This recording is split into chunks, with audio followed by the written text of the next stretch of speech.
Hello, Saji's കിച്ചണിലേക്ക് എല്ലാവർക്കും സ്വാഗതം.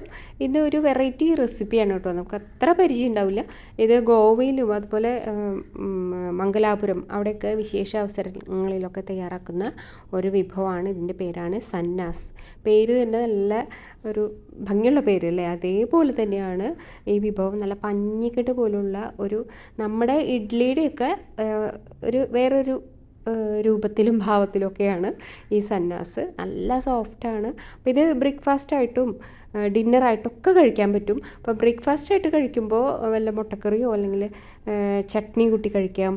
അല്ലെങ്കിൽ ഒന്നുമില്ലെങ്കിൽ ഈ തേങ്ങാപ്പാലും ശർക്കരയും ഇത്തിരി പൊടി കലക്കിയിട്ട് അങ്ങനെ ചെയ്യില്ലേ ഒരു കറി പോലെ, അങ്ങനെയും അത് കൂട്ടി കഴിക്കാം.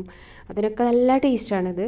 നമ്മൾ ഡിന്നറായിട്ട് കഴിക്കുകയാണെങ്കിൽ ചിക്കനോ മട്ടനോ ബീഫോ അങ്ങനെയുള്ള കറികളുടെ കൂടെയൊക്കെ ബെസ്റ്റായിരിക്കും. ഇപ്പോൾ രാവിലെ തന്നെ ഇറച്ചി വേണ്ടാന്ന് വിചാരിച്ചിട്ടാണ് ഞാൻ ആ കറികൾ രാവിലെ പറയാതിരുന്നത്. അപ്പോൾ ഇത് തീർച്ചയായിട്ടും എല്ലാവരും ഒന്ന് ട്രൈ ചെയ്ത് നോക്കണം. വളരെ എളുപ്പമാണ്. നമ്മുടെ വീട്ടിലുള്ള ചേരുവകൾ മാത്രം മതി. നല്ല പഞ്ഞി പോലുള്ള സന്നാസ് നമുക്ക് എങ്ങനെയാണ് തയ്യാറാക്കാൻ നോക്കാം. അപ്പോൾ അതിനായിട്ട് ആദ്യം തന്നെ പച്ചരി, 1/2 കപ്പ് പച്ചരി എടുത്തിട്ടുണ്ട്. അതിലേക്ക് ഒരു 1/4 കപ്പ് ഉഴുന്ന്. ഇതവിടെ മാറ്റി വയ്ക്കാം. ഇനി അടുത്തതായിട്ട് പുഴുങ്ങലരി 1/2 കപ്പ് എടുത്തിട്ടുണ്ട്. ഇനി ഇത് രണ്ടും നന്നായിട്ട് കഴുകിയതിന് ശേഷം കുതിർക്കാനായിട്ട് വയ്ക്കാം. ഒരു 4 മണിക്കൂറെങ്കിലും കുതിർക്കണം.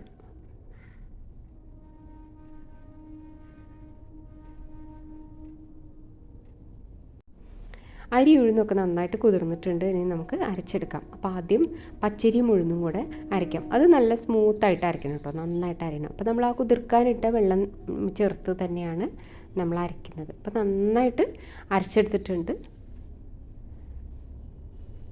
ഒരു ഇഡ്ഡലി മാവിൻ്റെ ഒരു തിക്നെസ് വേണം കേട്ടോ. ഇനി ഈ പുഴുങ്ങലരി അരയ്ക്കുമ്പോൾ ഒരു തരിതരിപ്പായിട്ട് അരയ്ക്കാൻ, അപ്പോൾ ഒന്നും കൂടെ നല്ല സോഫ്റ്റായിട്ട് കിട്ടും. അപ്പോൾ തരിതരിപ്പായിട്ട് അരയ്ക്കണം. അപ്പോൾ അതിനായിട്ട് ആദ്യം വെള്ളമൊഴിക്കാതെ ഒന്ന് പൊടിക്കണം. ഞാൻ എപ്പോഴും പറയുന്നതാണ്, മുൻപത്തെ ഇഡ്ഡലിയുടെ എല്ലാ റെസിപ്പിയിലും ഞാനത് പറയുന്നുണ്ട്. ആദ്യം വെള്ളമൊഴിക്കാതെ ഒന്ന് പൊടിച്ചതിന് ശേഷം പിന്നെ ആവശ്യത്തിന് വെള്ളമൊഴിച്ചിട്ട് അരയ്ക്കാം. അപ്പോൾ കണ്ടോ, ഇതുപോലെ ഒരു തരിതരിപ്പായിട്ട് അരച്ചെടുക്കാം.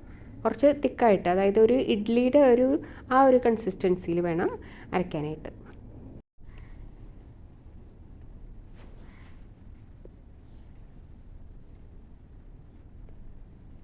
അരിയെല്ലാം അരച്ച് കഴിഞ്ഞിട്ടുണ്ട്. ഇനി ഇതിലേക്ക് ചേർക്കാനുള്ളതാണ് ഈസ്റ്റ്. 1/2 ടീസ്പൂൺ ഈസ്റ്റ്, പിന്നെ 1 ടീസ്പൂൺ പഞ്ചസാരയും കൂടെ ചേർത്തിട്ടുണ്ട്. അത് വീഡിയോ പെട്ടെന്നൊന്ന് സ്കിപ്പായിപ്പോയി, അപ്പോൾ അത് ചേർക്കാൻ മറക്കണ്ട കേട്ടോ. പഞ്ചസാരയും കൂടെ ചേർത്ത് ഇനി നന്നായിട്ട് ഒരു വിസ്ക് വെച്ചിട്ടോ കൈകൊണ്ടോ നന്നായിട്ടൊന്ന് മിക്സ് ചെയ്തെടുക്കാം. അപ്പോൾ ഉപ്പ് നമ്മളിപ്പോൾ ചേർക്കുന്നില്ല കേട്ടോ. ഉപ്പ് ചേർക്കുമ്പോൾ ഈ ഫെർമെൻറ്റേഷൻ കുറച്ച് സ്ലോ ആവും. അപ്പോൾ അതുകൊണ്ട് ഉപ്പ് നമ്മൾ പൊങ്ങി പിറ്റേ ദിവസം നമ്മൾ മാവ് അത് എടുക്കുന്ന ആ നേരത്ത് ഉപ്പ് ചേർത്താൽ മതി. അപ്പോൾ മിക്സിങ്ങൊക്കെ കഴിഞ്ഞിട്ടുണ്ട്. ഒരു ഇഡ്ഡലിയുടെ ഒരു തിക്നെസ് വേണം, ലൂസായി പോകരുത് കേട്ടോ. ഇനി ഇത് മൂടി വെച്ച് പൊങ്ങാനായിട്ട് വയ്ക്കാം. ഇപ്പോൾ തണുപ്പ് സീസൺ ആയതുകൊണ്ട് പൊങ്ങാൻ കുറച്ച് സമയം എടുക്കും. അപ്പോൾ ഇതുപോലെ ഒരു വാമായിട്ടുള്ള സ്ഥലത്ത് ഞാനിപ്പോൾ മൈക്രോവേവിൻ്റെ ഉള്ളിൽ ഒരു 10-20 സെക്കൻഡ് വെറുതെ ഒന്ന് ചൂടാക്കിയതിന് ശേഷം നമ്മുടെ ഈ അരച്ച മാവ് മൂടി വെച്ച് അടിയിലൊരു പാത്രം കൂടെ വെച്ചിട്ട് വേണം അതിൻ്റെ ഉള്ളിൽ വെക്കാൻ. അപ്പോൾ ഒരു വാമായിട്ട് കിട്ടും. അപ്പോൾ നന്നായിട്ട് പൊങ്ങും. അപ്പോൾ ഈ അടിയിൽ പാത്രം വെക്കുന്നത് എന്തിനാണെന്ന് വെച്ചാൽ ഇത് ഈസ്റ്റ് ചേർത്തതല്ലേ, അപ്പോൾ പൊങ്ങി പോകാൻ സാധ്യതയുണ്ട്. അപ്പോൾ അത് മാവ് വീണ് വൃത്തിയിടാവും. അപ്പോൾ അതിനായിട്ട് ഒരു പാത്രം വെക്കുന്നത് നല്ലതായിരിക്കും. ഇനി ഇതിലേക്ക് ഉപ്പ് ചേർത്ത് കൊടുക്കാം. ഉപ്പ് ചേർത്ത് ഇത് പൊങ്ങിയിരിക്കുമ്പോൾ മാവ് ഭയങ്കര തിക്കായിട്ട് ആ മോൾ ഭാഗമൊക്കെ പൊങ്ങി വന്ന് നല്ല തിക്കായിട്ട് തോന്നും. ഈ ഉപ്പൊക്കെ ചേർത്ത് നന്നായിട്ട് മിക്സ് ചെയ്ത് വരുമ്പോൾ കറക്റ്റ് ആ കൺസിസ്റ്റൻസി കറക്റ്റാവും.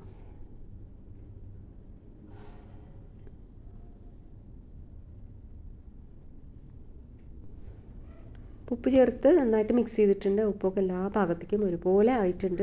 ഇനി ഇത് തയ്യാറാക്കാനായിട്ട് ഇതുപോലുള്ള കൊച്ചു കൊച്ചു പാത്രങ്ങളാണ്, സാധാരണയായിട്ട് ഇങ്ങനെയുള്ള പാത്രങ്ങളിലാണ് ഇത് തയ്യാറാക്കാറ്. അപ്പോൾ നല്ല ഭംഗിയാണ് കാണാനായിട്ട്.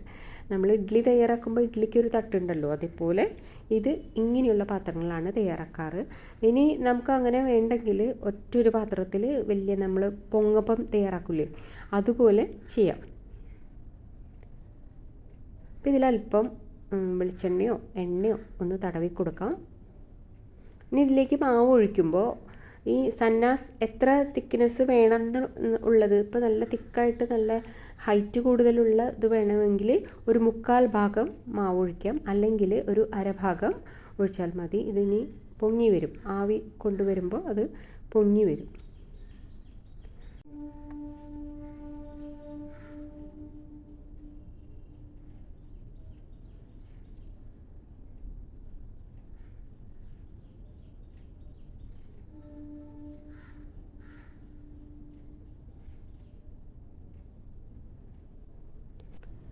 മാവൊക്കെ റെഡി ആയിട്ടുണ്ട്. ഇനി ഇത് സ്റ്റീം ചെയ്തെടുക്കാം. അതിനായിട്ടൊരു സ്റ്റീമർ വെച്ചിട്ടുണ്ട്. അപ്പോൾ ഫ്ലെയിം ഒരു മീഡിയം ഫ്ലെയിമിൽ വെക്കണം. ഇനി മാവ് ഈ പാത്രങ്ങൾ വെച്ച് കൊടുക്കാം. ഇനി ഇത് മൂടി വെച്ച് ഒരു 15 മിനിറ്റ്, അതായത് ഞാനിപ്പോൾ ഈ കൊച്ചു ബൗളിൻ്റെ പകുതി ഭാഗമാണ് മാവ് ഒഴിച്ചിട്ടുള്ളത്. അപ്പോൾ ഒരു 15 മിനിറ്റൊക്കെ മതിയാവും. ഇനി കൂടുതൽ 1/4 ഭാഗമൊക്കെ ഒഴിക്കുകയാണെങ്കിൽ കുറച്ചും കൂടെ സമയം, അപ്പോൾ ഒരു 15 തൊട്ട് 20 മിനിറ്റ് വരെ വേണ്ടി വരും. ഇനി ഇത് വെന്തോന്ന് അറിയാനായിട്ട് ഒരു ടൂത്ത് പിക്കോ അല്ലെങ്കിൽ ഇതുപോലെ ഒരു വുഡൻ സ്റ്റിക്ക് വെച്ചിട്ടൊന്ന് കുത്തി നോക്കിയാൽ ആ സ്റ്റിക്കുമ്മ ഒട്ടിപ്പിടിക്കുന്നില്ലെങ്കിൽ അത് വെന്തു എന്നർത്ഥം. അപ്പോൾ ഇത് റെഡി ആയിട്ടുണ്ട്. ഇനി ഇത് ഒരു പാത്രത്തിലേക്ക് മാറ്റാം. ചൂടാറിയതിന് ശേഷം നമുക്കിത് കമഴ്ത്തിയെടുക്കാം. ചൂടോടുകൂടെ കമഴ്ത്തുമ്പോൾ അത് അവിടെ ഇവിടെ ഒട്ടിപ്പിടിച്ച് ഒരു ഭംഗി ഉണ്ടാവില്ല കാണാനായിട്ട്. ഇപ്പോൾ സൈഡൊന്ന് പതുക്കൊന്ന് ഒരു കത്തി വെച്ചിട്ടൊന്ന് വിടിച്ച് എടുക്കാം കേട്ടോ. അപ്പോൾ കമഴ്ത്തുമ്പോൾ നല്ല ഭംഗിയിൽ പോരും.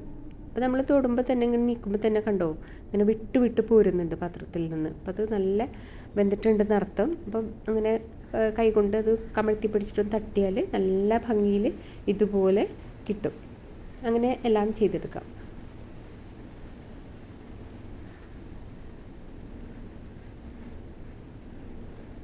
കത്തി വെച്ച് ചെയ്യണമെന്നില്ല, ഇതുപോലെ നമ്മൾ കൈ കൊണ്ട് വിരൽ വെച്ചൊന്നിങ്ങനെ നീക്കിയാൽ ആ സൈഡിൽ നിന്നൊക്കെ ഇങ്ങനെ വിട്ടു പോകുന്നുള്ളൂ.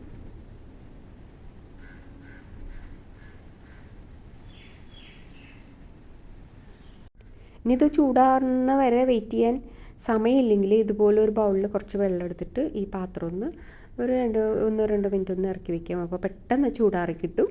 അപ്പോൾ നമുക്ക് വേഗത്തിൽ കമഴ്ത്തിയെടുക്കാൻ പറ്റും.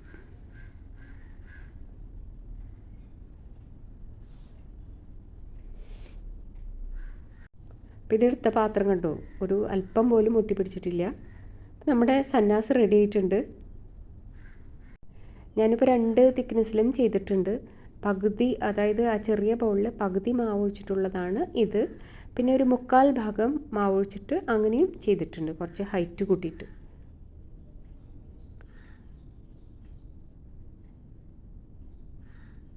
നല്ല പഞ്ഞി പോലുള്ള ഈ സന്നാസ് തീർച്ചയായിട്ടും ഒന്ന് ട്രൈ ചെയ്ത് നോക്കണം കേട്ടോ. നല്ല ടേസ്റ്റാണ്. ഭയങ്കരമായിട്ടുള്ള പുളിയൊന്നുമില്ല, നേരെ പുളിയുള്ളൂ. ഇതുപോലെ കറി കൂട്ടി കഴിക്കാനും മുട്ടക്കറി കൂട്ടി കഴിക്കാനും നല്ല ടേസ്റ്റാണ്. കണ്ടോ ഇങ്ങനെ തെരുതെരുപ്പായിട്ട് നല്ല പഞ്ഞി പോലെ ഇരിക്കും. അപ്പോൾ ഇത് പല തരത്തിലും ചെയ്യും കേട്ടോ. നമ്മൾ അപ്പം ചെയ്യുന്നത് പോലെ തേങ്ങയും ചോറൊക്കെ അരച്ചിട്ട് അങ്ങനെയും ചെയ്യും. അതുപോലെ ഈസ്റ്റ് ചേർക്കാതെ തേങ്ങാ വെള്ളം ചേർത്ത് അങ്ങനെയൊക്കെ ചെയ്യും. ഇത് എളുപ്പത്തിനും ചെയ്യാനുള്ളൊരു വഴിയാണ് ഈ ഒരു റെസിപ്പി.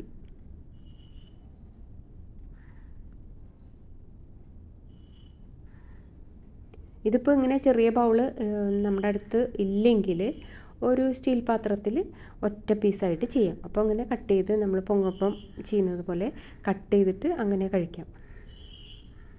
അപ്പോൾ എല്ലാവരും ഒന്ന് ട്രൈ ചെയ്ത് നോക്കണം കേട്ടോ. Thank you.